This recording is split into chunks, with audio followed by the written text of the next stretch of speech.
هي الحلقات تحفظني بآيات من القرآن، هي الحلقات تملأني بحب المصطفى العدنان، هي الحلقات تحفظني بآيات من القرآن، هي الحلقات.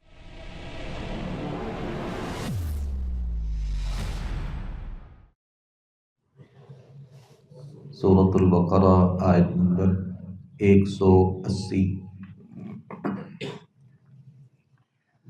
اعوذ باللہ من الشیطان الرجیم، بسم اللہ الرحمن الرحیم۔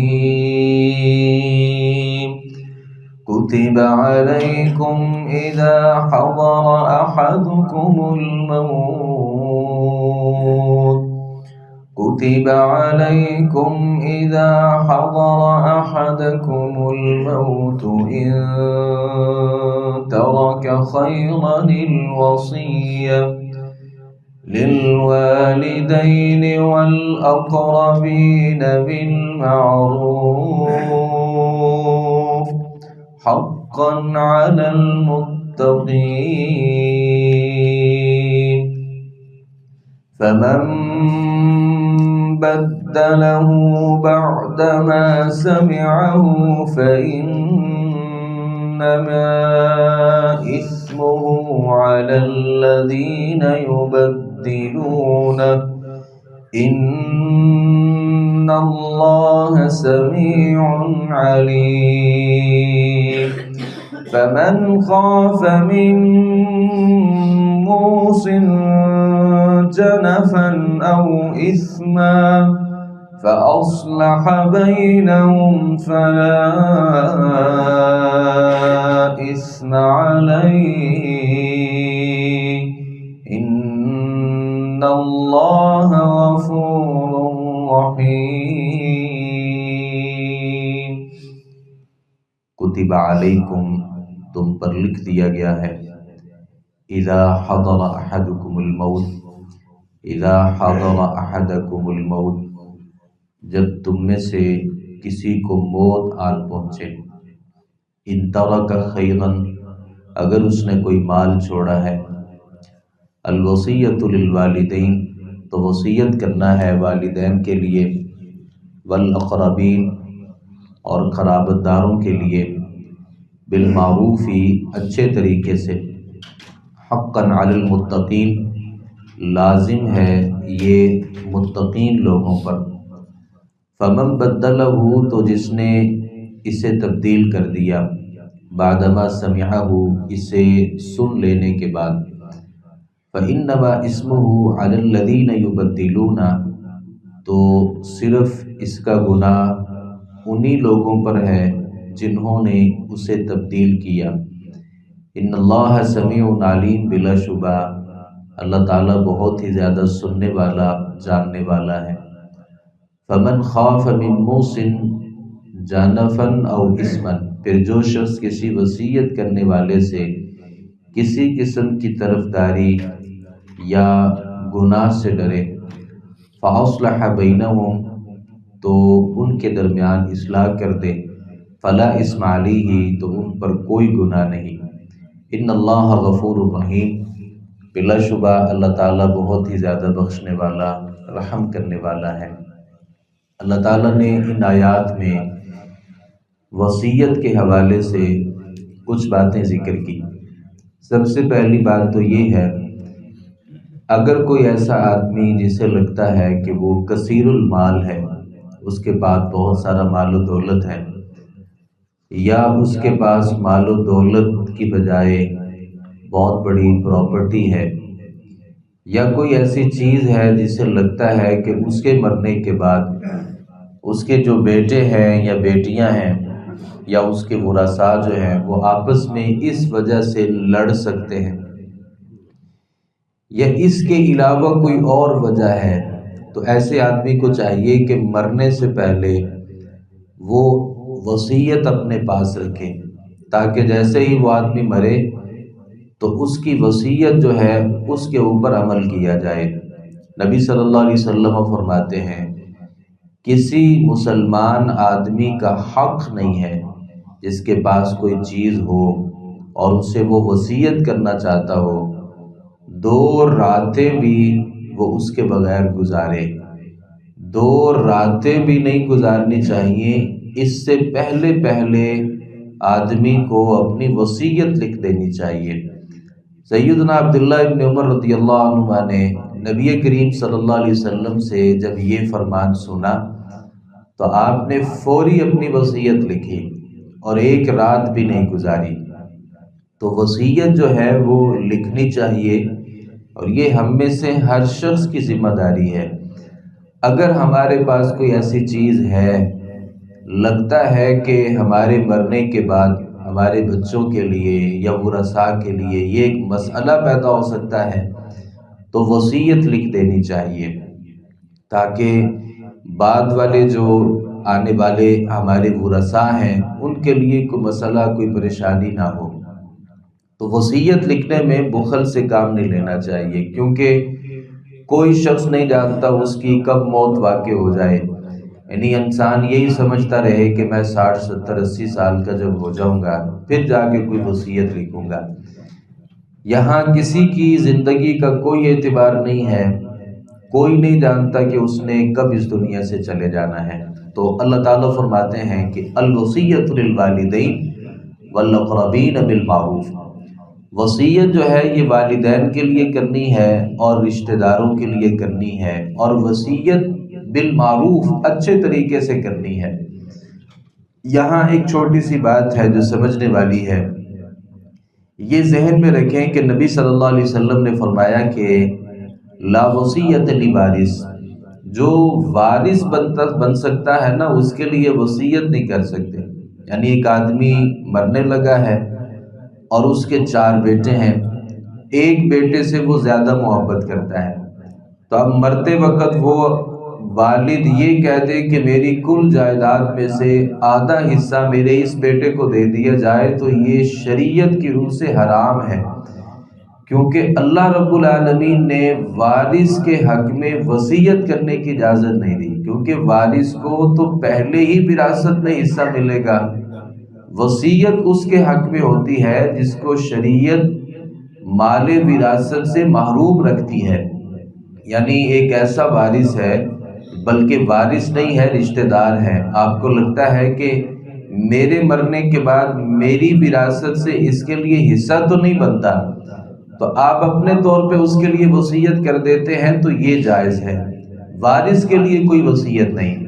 اللہ رب العالمین نے یہاں پہ والدین کا بھی ذکر کیا اور قریبی رشتہ داروں کا بھی ذکر کیا. حالانکہ والد جو ہوتا ہے نا یہ بھی مال وراثت کا حقدار ہوتا ہے. والد کے لیے بھی وصیت کرنا جائز نہیں ہے، جبکہ اس آیت مبارکہ کی روح سے والد کے لیے بھی وصیت کرنا ہے. تو یہ آیت مبارکہ منسوخ ہے اپنے حکم کے اعتبار سے، اگرچہ اس کی تلاوت کی جائے گی لیکن یہ آیت مبارکہ اپنے حکم کے اعتبار سے منسوخ ہے. اس کے اوپر عمل نہیں ہو سکتا. عمل جو ہے وہ اللہ تعالیٰ نے یوصیکم اللہ فی اولادکم للذکر مثل حظ الانثیین، آگے سورۃ النساء میں اللہ رب العالمین نے اس کے احکامات جو ذکر کیے ہیں، اس آیت مبارکہ کی روح سے یہ آیت مبارکہ منسوخ ہو چکی ہے، اس کے اوپر عمل نہیں ہو سکتا. البتہ کچھ ایسی صورتیں ہوتی ہیں کہ والد کے لیے وصیت کرنا پڑتی ہے. بعض حالتوں میں والد جو ہے وہ وارث نہیں بنتا. مثال کے طور پہ اگر والد کافر ہے اور بیٹا مسلمان ہے، بیٹا مر جائے گا تو باپ کو وراثت سے کوئی چیز نہیں ملے گی. ایسی صورت میں اگرچہ وہ کافر ہے تو اس کے لیے وصیت کرنی چاہیے. اور دوسری صورت کوئی والد غلام ہے اور بیٹا آزاد ہے، ایسی صورت میں جو آزاد ہوتا ہے غلام اس کا وارث نہیں بنتا.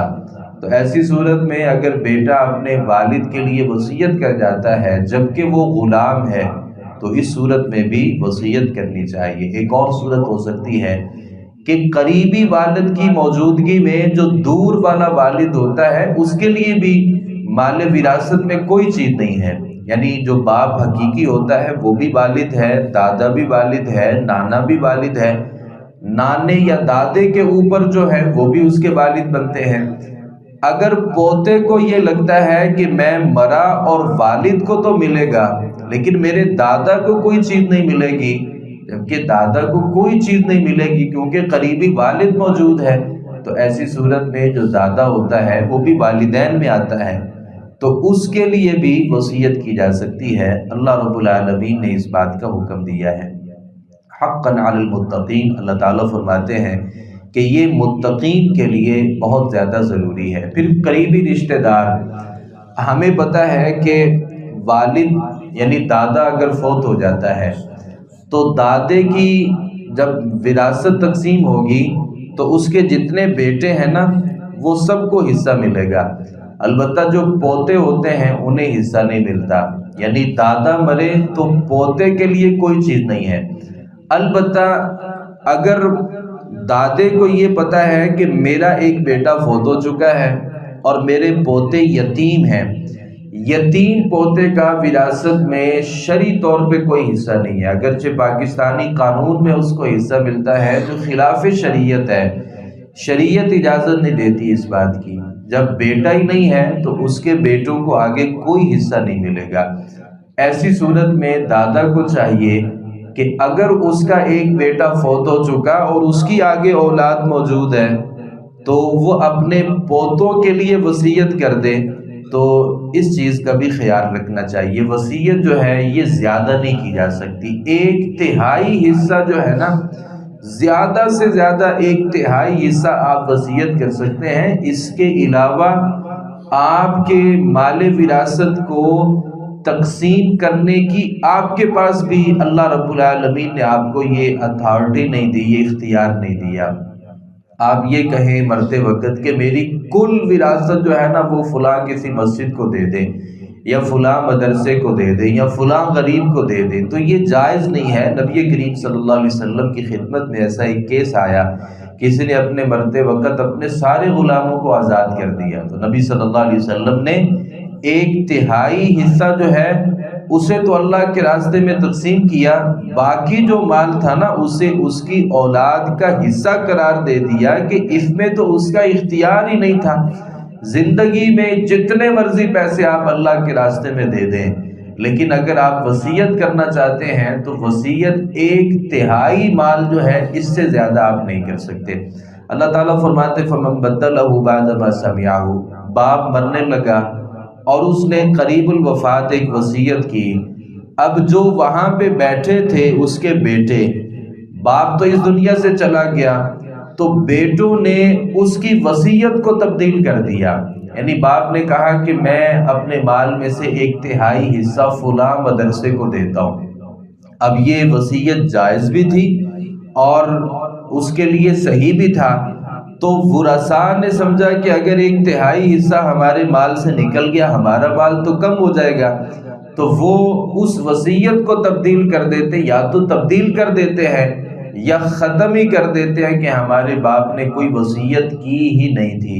تو ایسی صورت میں اللہ تعالیٰ فرماتے فَإِنَّمَا إِسْمُهُ عَلَى الَّذِينَ يُبَدِّلُونَ، گناہ باپ کو نہیں ملے گا، گناہ اس بیٹے کو ملے گا جس نے اپنے باپ سے اس وصیت کو سنا اور اس کو نافذ نہیں کیا بلکہ اس کو تبدیل کر دیا یا اسے ختم ہی کر لیا۔ یہاں یہ ایک بہت بڑی ذمہ داری عائد ہوتی ہے ان بچوں پر جو والدین کے ساتھ رہتے ہیں اور جو قریب ہوتے ہیں وفات کے وقت، اگر ایسی کوئی وصیت کر لیں، اگرچہ وہ وصیت اس بیٹے کے خلاف ہی کیوں نہ ہو، پھر بھی اس نصیحت کے اوپر عمل کرنا چاہیے۔ وہ وصیت ایسی ہے اس کو تبدیل نہیں کیا جا سکتا۔ اگر بیٹے یا بیٹیاں یا ورثاء اس وصیت کو تبدیل کر دیتے ہیں تو باپ کو کچھ نہیں ہوگا۔ ذہن میں رکھیے اللہ رب العالمین فرماتے فَإِنَّمَا إِسْمُهُ عَلَى الَّذِينَ يُبَدِّلُونَهُ، گناہ اس کو ملے گا جس نے اس وصیت کو تبدیل کر لیا۔ فَمَنْ خَافَ مِن مُوصٍ جَنَفًا أَوْ إِثْمًا فَأَصْلَحَ بَيْنَهُمْ، اللہ تعالیٰ فرماتے ہیں اگر ایک آدمی مرتے وقت ایک وصیت کر دیتا ہے، اس وصیت میں 2 چیزیں ہوتی ہیں، یا تو کسی کی طرف میلان ہوتا ہے یا اس میں کوئی گناہ ہوتا ہے۔ یعنی آدمی نے مرتے وقت وصیت کی کہ میری کل جائیداد میں سے سارا جو حصہ ہے نا، بلکہ آدھا حصہ وہ میرے ایک بیٹے کو دے دیا جائے۔ اب اس بیٹے کے ساتھ اس کی محبت ہے تو یہ ایک طرفداری ہو جائے گی، تو ورثاء کو چاہیے کہ اس وصیت کو تبدیل کر دیں، کیونکہ یہ شریعت کے خلاف ہے۔ یا آدمی مرتے وقت یہ وصیت کر دیتا ہے کہ میں اگر اس دنیا سے چلا گیا تو آپ نے فلاں قبر پہ جا کے اتنے بکرے ذبح کرنے ہیں، یا فلاں آستانے پہ جا کے اتنے چڑھاوے چڑھانے ہیں، یعنی خلاف شریعت کوئی وصیت کر دیتا ہے، تو یہاں جو ورثاء میں ایک ایسا وارث جس کے پاس اختیار ہے اور وہ وصیت کو تبدیل کر سکتا ہے، اس آدمی کو چاہیے کہ مرنے والے کے اس گناہ کو اور اس بوجھ کو اس کے گردن سے اتارتے ہوئے اس وصیت کو تبدیل کر دے، تاکہ مرنے والے جو ہمارا باپ ہے اسے کوئی گناہ نہ ہو۔ تو یہ وصیت جو تبدیل کر دی جائے گی، اس کی وجہ سے کوئی گناہ نہیں ہوگا، کیونکہ آپ نے ایک غلطی کی اصلاح کی ہے۔ فلا اسم علی، اللہ تعالیٰ فرماتے ہیں اسی صورت میں کوئی گناہ نہیں ہے۔ ان اللہ غفور رحیم، پھر بھی اگر کبھی کوتاہی ہو جاتی ہے تو اللہ رب العالمین بہت ہی زیادہ بخشنے والا ہے، بہت زیادہ رحم کرنے والا ہے۔ اللہ تعالیٰ سے دعا ہے صحیح معنوں میں قرآن مجید کو سمجھنے، اس پر عمل پیرا ہونے کی توفیق عطا فرمائے۔ وما علینا الا البلاغ المبین۔